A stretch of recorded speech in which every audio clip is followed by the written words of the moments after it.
Today, we're gonna take a look at the beautiful province of Region 2, Cagayan Valley. It is the northernmost region in the Philippines. The region is abundant in agricultural products. The Cagayan River is also known as the Rio Grande de Cagayan, the longest and largest river by discharge volume of water in the Philippines. Cagayan Valley region is surely a one-stop destination for travelers looking for a magnificent view and unforgettable experience.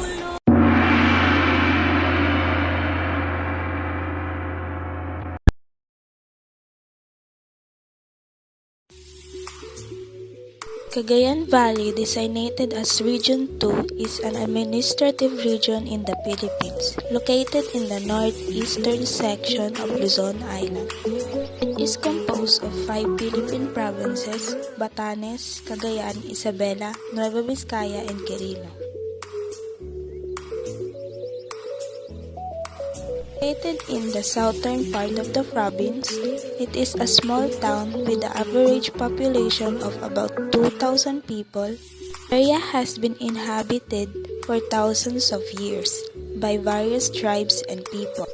The name Cagayan Valley comes from the word Cubano, meaning land of gold.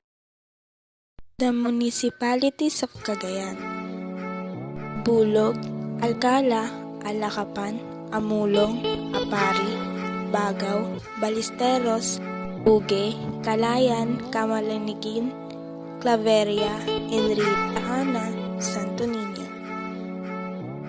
Tarant, Gonzaga, Igig, Lalo, Lasam, Pamplona, Peña Blanca, Piat, Dal, Sanchez, Santa Ana, Santa Praxedes, Solana, Tuaw. People's creativity has also came up with delicious delicacies that make people come back often. This has also proved interesting to many and made them flock in Cagayan just to taste their delicious treats. This is chicharabao, made of carabao skin instead of unusual pork skin. It is uncrispy and chewy yet less healthy, threatening than the pork variety. Second is pawa, a delicacy that originates from Piat, Cagayan Valley. It's made of steamed sticky rice buns and filled with sweetened peanuts.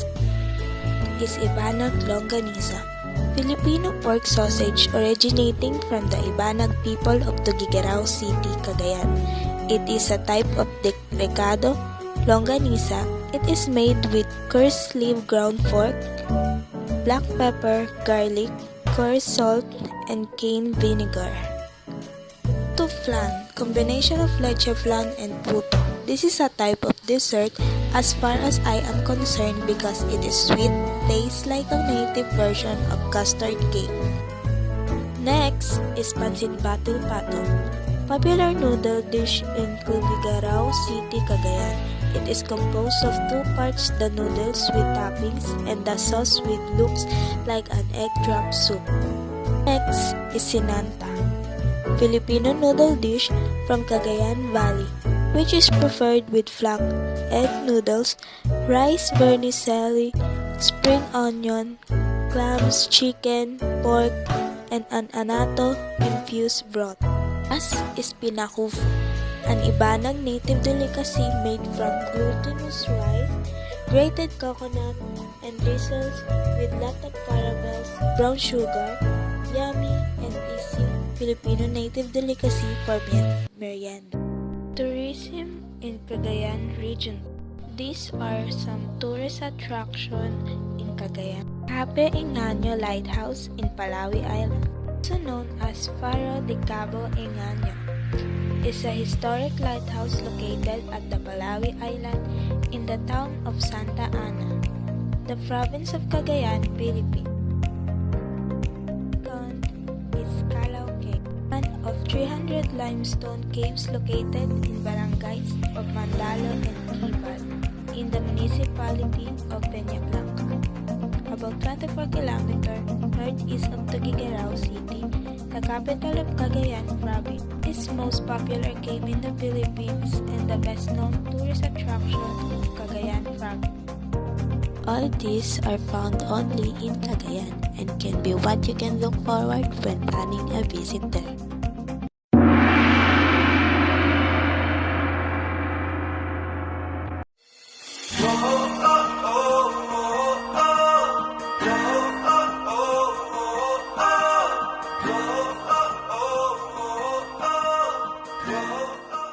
Nueva Vizcaya. Nueva Vizcaya is located in the north-central part of Luzon in Region 2. The province of Ifugao and Isabela, bounded in the north and northeast, on the east and southwest by Quirino and Aurora, respectively on the south by Nueva Ecija and the west by Benguet and Pangasinan. The province is actually bounded by the three mountain ranges, covered with the forest and grassland, namely the Sierra Madre on the east, the Cordillera on the west, and the Caraballo on the south. Nueva Vizcaya is often referred to as lowland Baguio because of its pleasant climates, and it also known as a citrus capital. Nueva Vizcaya is a major producer of pomelo, poncan, and oranges in Barangay Casibu. Nueva Vizcaya definitely deserves a stop or even an overnight stay, even just to try out these exciting famous foods such as Mr. Baker Chicken Kebab and Carrot Sauce, Kabudil Grill, all-day exotic abal-abal, Governor Gardens Merienda Buffet, Cafe Angelo Kare-Kare, and GB Book of Five. And these are the municipalities of Nueva Vizcaya Province: Alfonso Castañeda, Ambagyo, Aritaw, Bagbag, Bangbang, Bayombong, Diadi, Dupax del Norte, Dupax del Sur, Casibu, Cayapa, Quezon, Santa Fe, Solano, and Villaverde. And let's move on to the top 10 tourist destination of Nueva Vizcaya. St. Dominic Cathedral, a living vestige of the grandeur that was the old town, its Catholic church that was preserved to become the first cathedral in the province. Nueva Vizcaya Provincial Capital Complex is decidedly symbolic of the noble aspiration, foresight, and noble vision of its builder, Governor Patricio G. Dumlao. Located along the National Road, it houses all the provincial government office.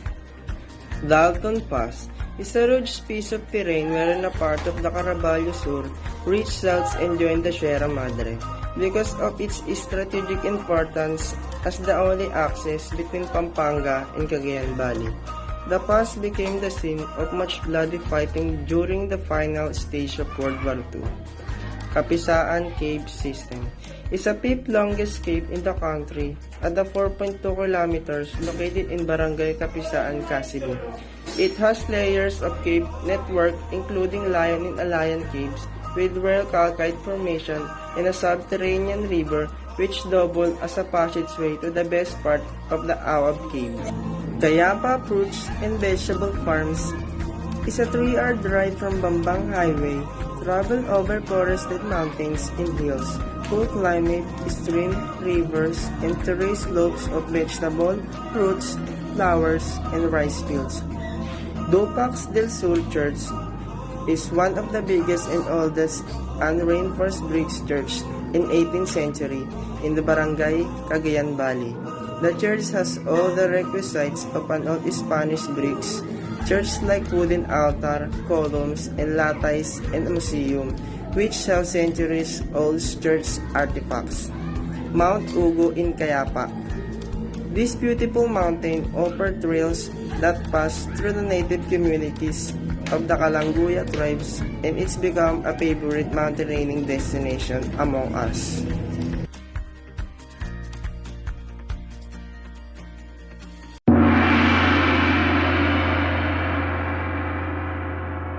Next region is Isabela, and naimbag na aldaw kada kayo amin, as they say if you live there, so let's go.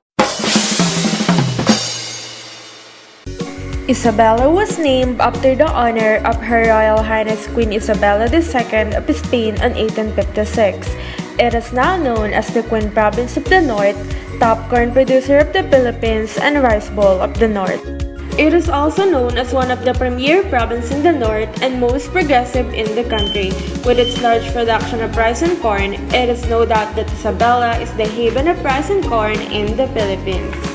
It comprises an aggregate land area of 10,665 square kilometers, representing almost 40% of the regional territory. It is the largest province in the region and the second largest province in the Philippines in terms of land area. The province is bounded by the north by the province of Cagayan, on the south by Nueva Vizcaya, Quirino, and Aurora, and on the west by the Cordillera Administrative Region, and on the east by the Pacific Ocean. And honoring the bountiful harvest of the province and its emerging agro-industrial progress, Isabela celebrates the Bambanti Festival. The festivity showcases the scarecrow dancing spectacles and agricultural booths. The municipalities and cities exhibit their respective culture, beliefs, tradition, and origins. This culture-rich celebration vies Isabela as the social-cultural hub of the North. Aside from its progress in agriculture, Isabela also has a growing sector in ecotourism, promoting its natural and beautiful tourist destination spots that are not yet known in other countries but are rest assured to be worth it when visited. Isabela is also the home to Magat High-Rise Dam and Tourism Complex, known to be the highest and biggest dam in Asia at the time of its construction. Nested in the first multi-purpose dam in Southeast Asia, Magat Dam is located in the largest tributary of Cagayan River, the Magat River, just at the boundary of Ifugao and Isabela. A nearby destination after the visit to dam is Camp Vizcara, where visitors of the dam flock to enjoy the peaceful atmosphere. And then we have the Falanan Rainforest, the Philippines' largest low-altitude rainforest, with numerous unknown endemic species of flora and fauna and exceptional biological diversity. Next is the San Pablo Church. Built in 1624, it is said to be the oldest in the province.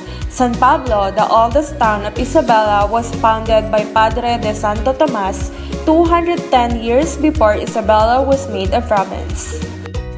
Next is Bonsai Forest. Dinapigi showcases a bonsai forest with plants ranging from 1 foot to 7 feet in height. The forest is astonishing, covering an estimated 5,000 hectares. And we have the Crocodile Sanctuary of San Mariano. San Mariano houses a gallery of spectacles ranging from its flora and fauna to the diverse river systems and water pool formations.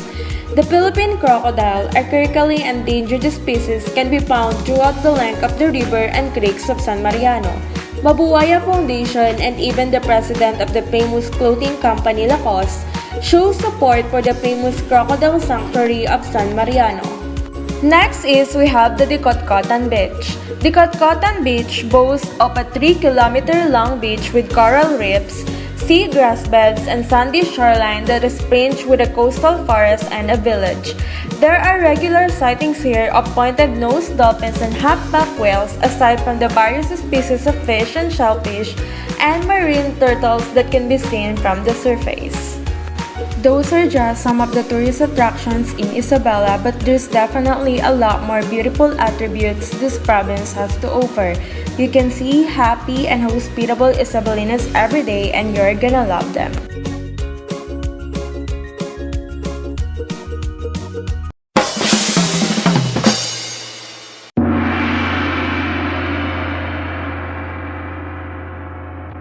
Quirino is a landlocked province of the Philippines, located in the Cagayan Valley region in Luzon, and its capital is Cabarrones.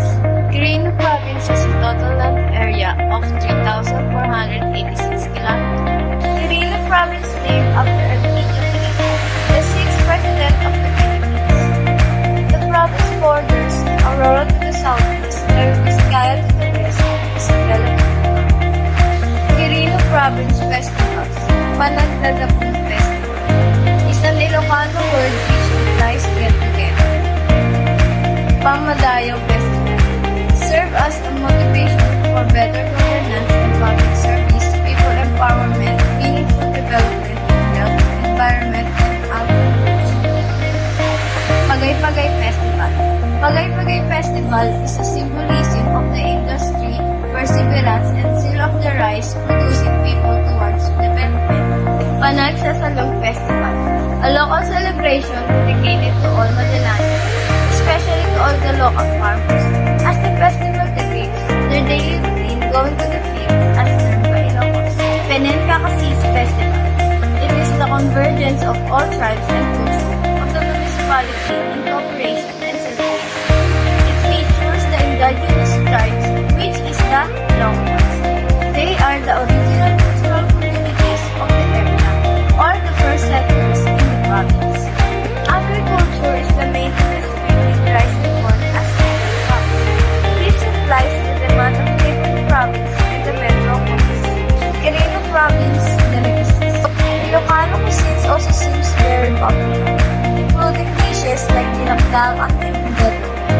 One of the more unique food finds was royal tubing, a combination of tubig, bibingka, and tubig. There aren't a lot of big restaurants in Quirino, but there are several big serving specialties of Cagayan Valley region, including Sabelas Pancit Gabagan and Tuguegarao Pancit Matupas.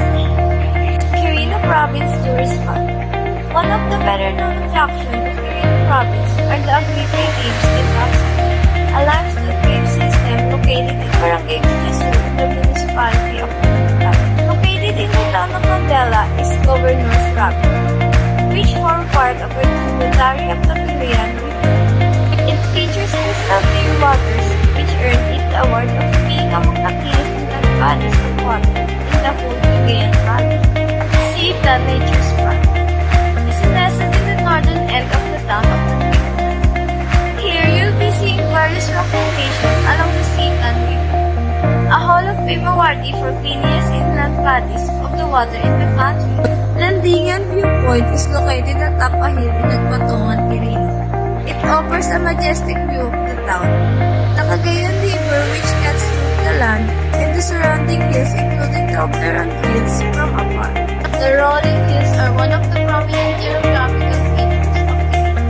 Nagbukal Cave is a Philippine cave found in Tongshim Mountain in the municipality of Bukal in the province of Quirino.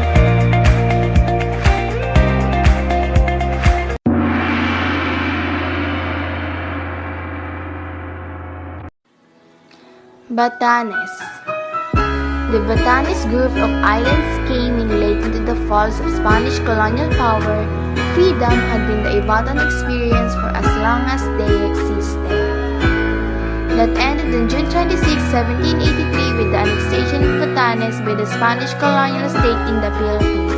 Not that the Ivatans were conquered on the day, but June 26 marked the beginning of the process of eventual conquest. The Ivatans would be under Spain for 115 years and would not be free again until September 18, 1898. Ironically, June 26 is being celebrated by the entire province as Batanes Day. In these specialities, Basco Itpay at Ivana mahataw sabtang uyugan. Tourism in Batanes. Raku Akayaman Marlboro House, a Lapad Hill Rock Formation.